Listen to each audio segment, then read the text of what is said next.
The first thing a self-sufficient backyard produces is not food. It produces receipts.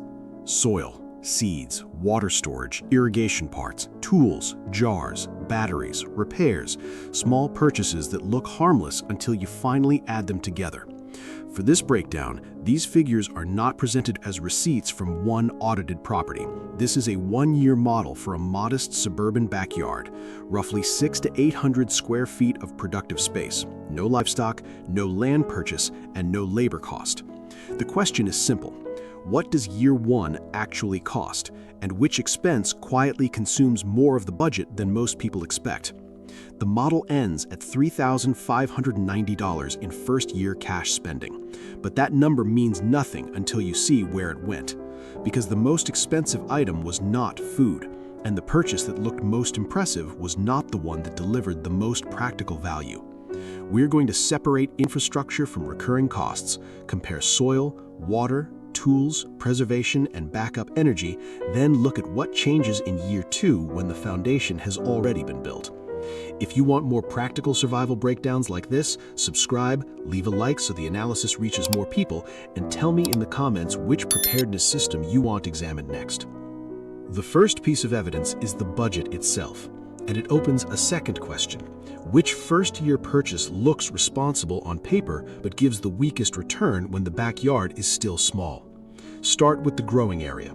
$620 goes into beds, soil improvement, compost, mulch, basic edging, and replacement containers. This is not glamorous spending. No battery, no machine, no piece of gear that looks like preparedness. But this is where food production begins. Poor soil can force you to compensate later with fertilizer, water, pest control, and lost plants. Better soil does not remove every problem, but it strengthens everything built on top of it. Seeds and starter plants add another $185. That number can fall if you start from seed, save seed, or trade locally. It can rise quickly if you repeatedly replace failed transplants. Here's what the record shows inside the model. The small line items are not the danger. Repeated small failures are. A $5 seed packet is cheap. Replanting the same bed 3 times because drainage, timing, or heat was wrong is not. Now move to water. Rain barrels, storage containers, fittings, gutters, hoses, and connection hardware total $690. Another $240 goes into drip irrigation, timers, emitters, and replacement connectors. Together, water management consumes $930, more than 1/4 of the entire first-year budget. This is where most people stop looking, and that is the mistake. Water equipment looks expensive if you compare it with a watering can.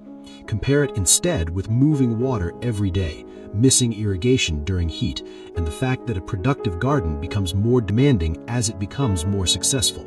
The system is valuable because it removes a repeated point of failure. Tools come next.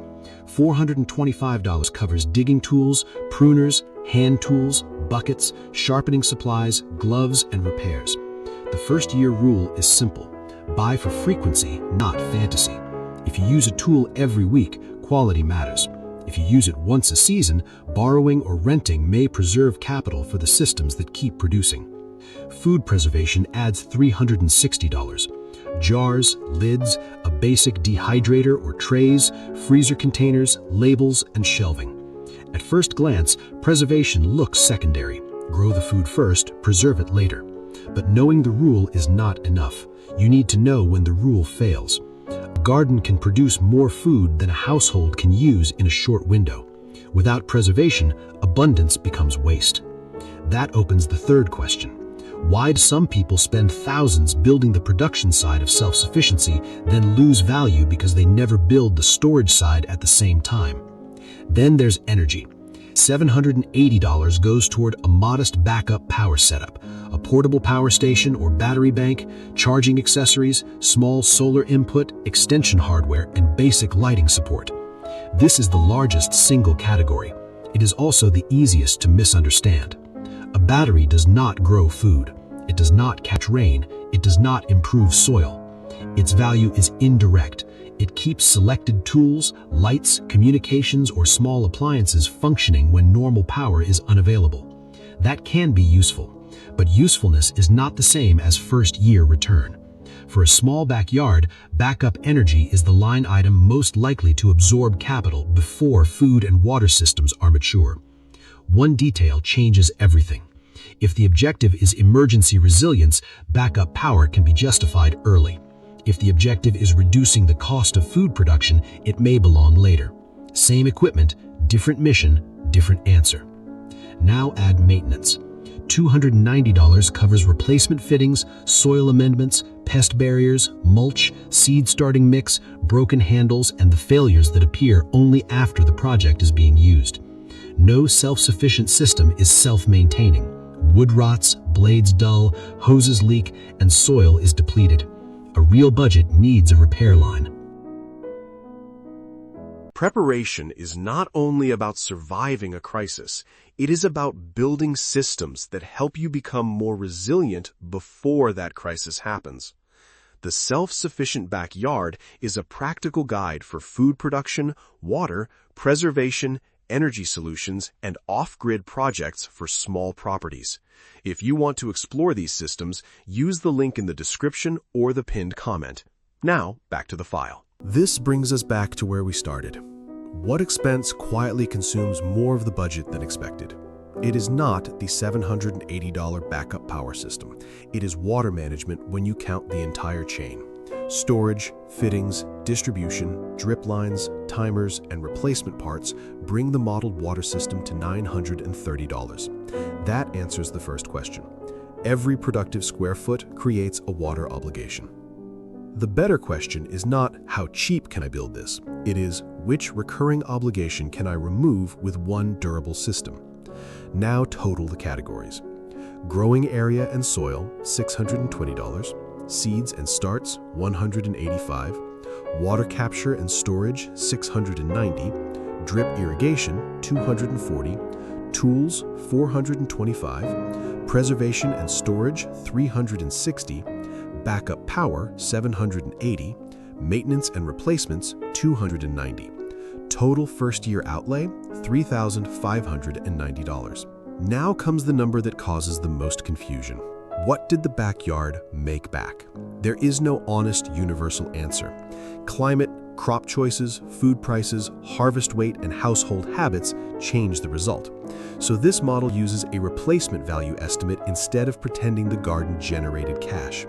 Suppose the year produced enough vegetables, herbs, and preserved food to replace roughly $1,050 of grocery purchases the household otherwise would have made. That does not mean the backyard earned $1,050. It means the harvest displaced that amount of modeled spending. Against a $3,590 first-year outlay, that is not a one-year payback, and that is the contradiction most self-sufficiency content skips.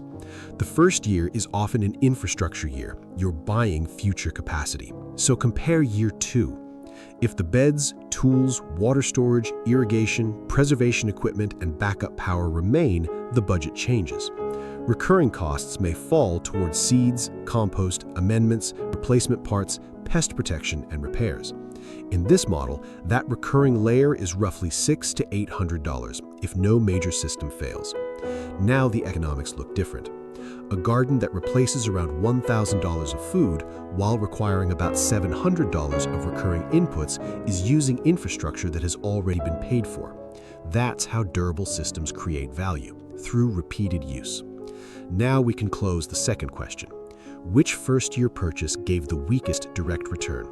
For food production alone, it was backup energy. Not because backup power is useless, because the garden could still produce food without most of that $780. The soil could not be skipped. Water could not be ignored. Seeds were required. Preservation protected the harvest. Backup energy increased resilience, but its financial contribution to food production was less direct. This answers the question we opened near the beginning, and it gives us a sequencing rule. Build the systems that create or protect output before buying systems that mainly add convenience or redundancy. Now, the third loop. Why do people lose value after successfully growing food? Because production without preservation creates a timing problem. Tomatoes do not care when your refrigerator is full. Beans do not wait until you finish the last batch. Herbs bolt. fruit ripens. Several crops can arrive at once. If preservation is treated as an optional final step, the system can produce exactly as designed and still waste part of its output. The ancient record goes silent here, but the lesson remains. Self-sufficiency is not one system, it is a chain. Consider a simple one-year example. A homeowner builds beds in spring and spends heavily on soil, lumber, and plants. The garden works.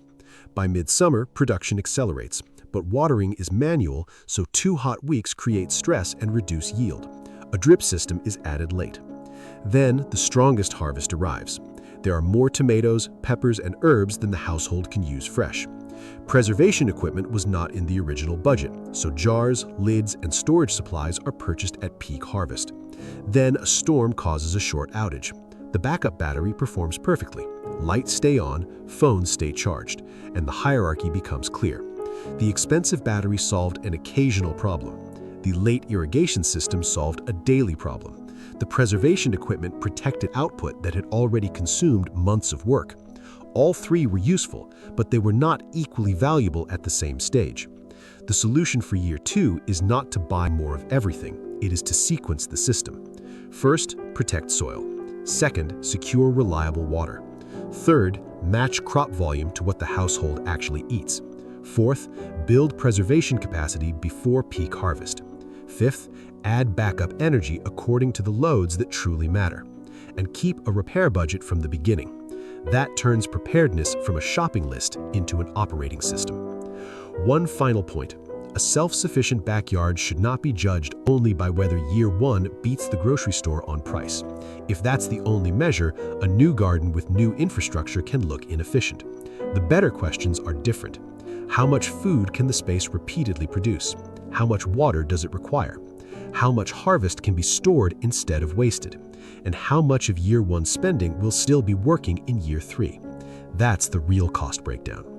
$3,590 in modeled first-year spending, roughly $1,050 in modeled food replacement value, a recurring second-year budget potentially closer to $600 to $800, and a clear hierarchy. Soil and water create production. Preservation protects production. Tools support production. Backup energy protects selected functions around the system. The mistake is not spending money. The mistake is spending it in the wrong order. A backyard becomes more independent when every purchase removes a dependency, protects an output, or solves a problem that will return again and again. Anything else may still be useful, but it belongs later, because self-sufficiency is not measured by how much equipment you own. It is measured by how many essential functions keep working after the receipts stop.